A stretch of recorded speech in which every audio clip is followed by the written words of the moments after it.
Should you sell all of your weekly dividend ETFs and replace them with monthly payers? I consistently get comments, weeklies are worse than monthlies. I'm done with weekly dividend ETFs. Monthlies are far superior. And I will say, in most cases, these comments are pretty accurate. Monthly dividends have been outperforming weekly dividends for quite a bit of time. Realistically, since I've been tracking the weeklies.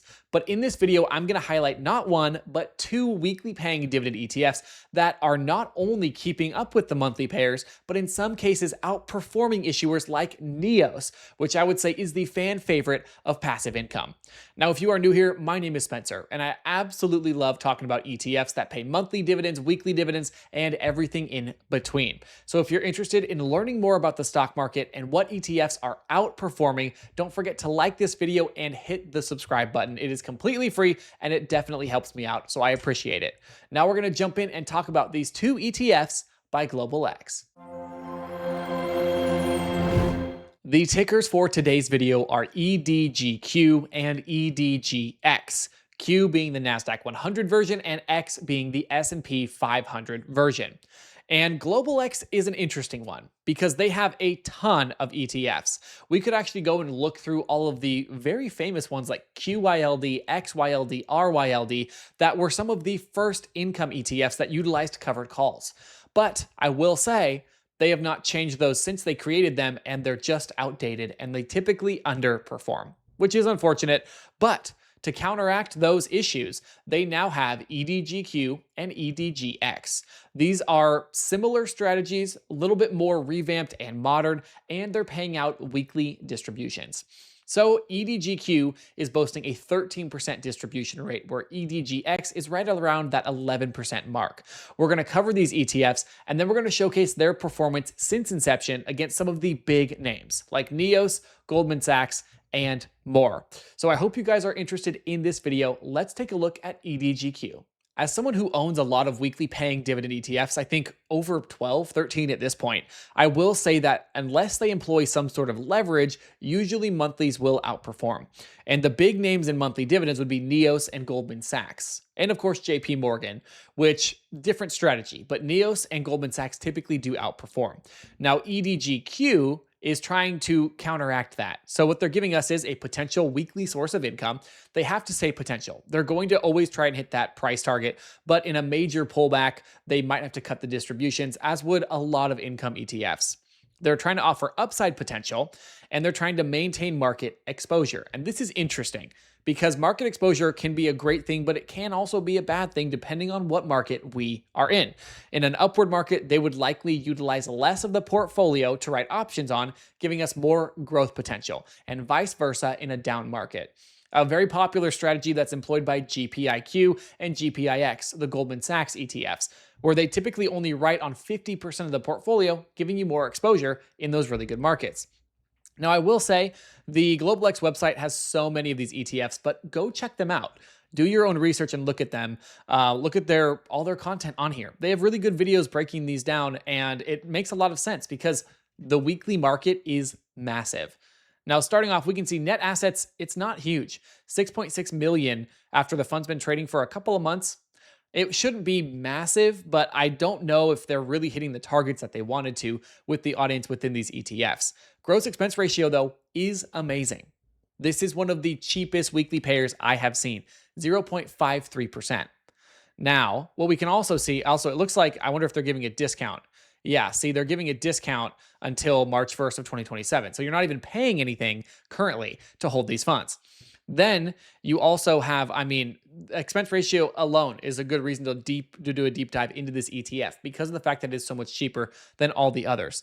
AUM is important, and we've actually seen this in terms of weekly payers where a lot are getting delisted because they're only in a couple hundreds of thousands to a couple million in AUM. Something to definitely focus on, but they give you the summary, they give you everything that you need, and when we scroll down, we can actually see performance history is important, but they're basically holding primarily QQQM and a very small amount of SCHG. A Schwab ETF, not sure why, maybe they couldn't get a full amount of QQQM, but very, very interesting. You can see the market value and all the data on here. So I'm not going to cover EDGX in the same way because it is the same. Right? The only difference is the holdings would be an S&P 500 income ETF. What we need to look at now is a comparison chart of how these have been performing against some of the big names in the monthly paying dividend ETF space. We're going to start off with QQQI, GPIQ, and EDGQ.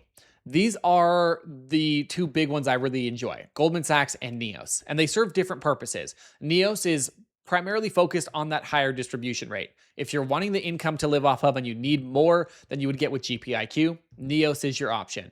If you want a little more growth potential, GPIQ is your option. But what we can see here is when we throw EDGQ in the mix, it is right in between.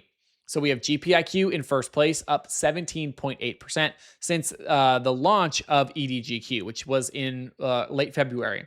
Then we have EDGQ up 16.19% and NEOS up 13.1%. We're looking at total return, which is dividends reinvested and everything factored in. If we go to price change percentage, we're not utilizing the dividends. Now, you can see that GPIQ and EDGQ far outperform NEOS because, again, a lot of NEOS's return comes from that high yield. So this is very, very interesting. I'm going to go back to our total return, and you can see that EDGQ is keeping up. This is not something that a lot of people are talking about. I have gotten comments about it, and it is really showcasing that Global X does know what they are doing. This weekly pair has been keeping up, and in some cases has even been outperforming GPIQ. But there's a few more ETFs that I want to throw in here. Starting off, we're going to employ some leveraged ones with XQQI. And this is the NEOS boosted high income ETF. And you can see it's not outperforming that much. It's well outperforming QQQI, but still compared to GPIQ and EDGQ, only a few percentage points. Now, over a couple months, that is quite a bit, but this is really impressive, the fact that the other two are able to keep up. And this reason is primarily why I do like to invest in the boosted funds by NEOS, but another video on that later. There's another leveraged ETF we need to use though, and that is TDAX by TappAlpha, their Lift series. And this one is crushing it. Absolutely crushing it. I will do a full video breakdown on this one very, very soon, but it is up 23% in comparison to 18, 16, 17, 13. Now, TDAX is actually only supposed to be a 1.3x leveraged version of TDAQ, which if we throw that up here as well, we can see is in second place. So the TappAlpha funds have been doing extremely well. And the beauty of this is that TDAX actually utilizes weekly dividends as well. But again, there is some leverage to be discussed. Now, the way that they made it work with the weeklies and what makes the TappAlpha Lift series very interesting, even though, again, this is a video on the Global X funds, but a lot of people don't understand that when TDAX and TSYX, T6 launched, they simply waited to pay a distribution. So they take the first month of revenue, of income from the options, and they cut it up into pieces and then paid it out the following month. And what that means is they're still able to utilize their option strategy that works super well. They're not having to factor in weekly payments, shift things around. They're always going to have that extra buffer month when they need it. And that gives them a lot more control over the NAV stability. But either way, if you don't want to utilize leverage, you can kick TDAX and XQQI out. And although TDAQ still is in first place, EDGQ is doing really, really well. It's not the top performer, but again, we typically do see some sacrificing of total return when it comes to needing weekly dividends over monthly. So very, very interesting. And now I want to do a brief pause and showcase a word from the sponsor of this video. It's me. I'm the sponsor of the video. I just want to shout out the Circle community. You guys have been super active in here, absolutely amazing, discussing with people in here, talking about income investing, even some growth investing as well. So if you're a serious investor and you want to stay up to date on news, you can see KMEM is an ETF by Curve coming out. I threw that in here today as soon as I found out. Everything gets posted in here. It's where I communicate with you guys. You can also message me. I've been talking with people in the messaging app, and it is super, super helpful. There is a free trial linked down below for those that are interested. 7 days, see if you like it, see if you learned something new. Check it out and let me know what you think in the comments. And now we'll get back into the video. S&P 500 funds have been a bit more lackluster. The NASDAQ 100 has higher implied volatility. You typically will get a higher yield, and from what we've seen in the recent couple of years, a better total return. That could definitely change. Now, we can see here that EDGX is actually keeping up with GPIX very, very closely. This is really impressive considering at some points it was even outperforming. Now, this fund has really blown me away. When it comes to weekly dividends, I think it's doing extremely well. And the S&P being up 8 or 9% so far this year is also very, very interesting. Which I always like to do is just throw the S&P in here and see the performance. It is outperforming, but these funds are relatively close, a little over 0.5% off for GPIX. Now, I am definitely still sticking with my NEOS ETFs. I love the dividend snowball, I love the high yield, but I also like utilizing their boosted funds. So XSPI, which is one that I have been purchasing more of, we can see it's doing okay, 7.7%. But even their boosted fund has been underperforming EDGX and GPIX. Now, unfortunately for TappAlpha, TSPY and TSYX, I believe, have been underperforming. No, they're somewhat in the middle, on the lower end, though, not outperforming XSPI. So these are always going to change, I will say. I never in a million years would look at this chart and go, GPIX is the best. I'm going to buy and hold it forever. It all comes down to what you believe. And that's why I like having a portfolio that is diversified. Currently, I don't own GPIQ or GPIX simply because I have a lot of money in NEOS and TappAlpha.